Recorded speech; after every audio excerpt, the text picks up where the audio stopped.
Avant de découvrir l'or, il faut franchir ce bloc d'acier étincelant, cette muraille de 7 tonnes.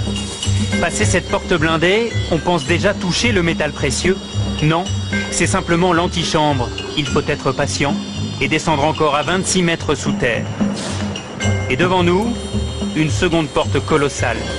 Seuls 5 agents de la Banque de France ont un accès permanent au coffre et donc les clés pour nous y emmener.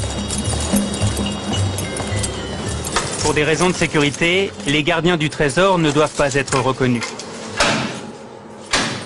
Ils travaillent à la souterraine. C'est cette chambre inaccessible où dort l'or de la France depuis 1920. Pendant 4 ans, 1000 ouvriers ont construit cette forteresse souterraine. Dans la souterraine de la Banque de France, l'or se présente sous 2 aspects. Vous avez la barre, elle pèse 12,5 kg. Cela représente à peu près 250 000 €.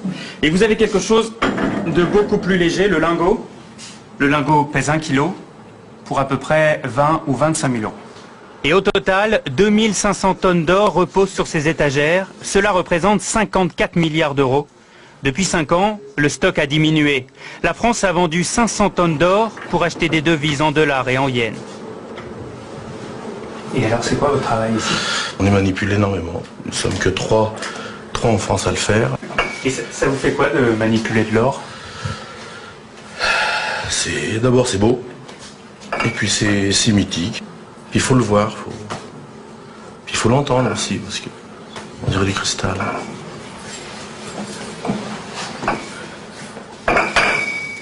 Vous voyez, c'est un son. Et tout cet or a bien failli être volé. Nous sommes en juin 40, les Allemands sont à Paris, 4 officiers nazis se présentent à la Banque de France et demandent qu'on ouvre les coffres. Oui, mais ils sont vides.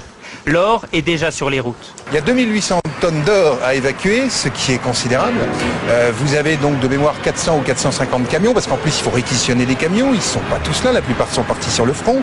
On fait ça de nuit, et puis là donc on file vers les ports, et puis donc après on partait vers Dakar, vers les Antilles, vers les États-Unis, qui sont les 3 grandes destinations.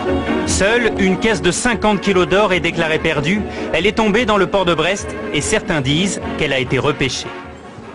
Après la guerre, l'or retrouve son écrin.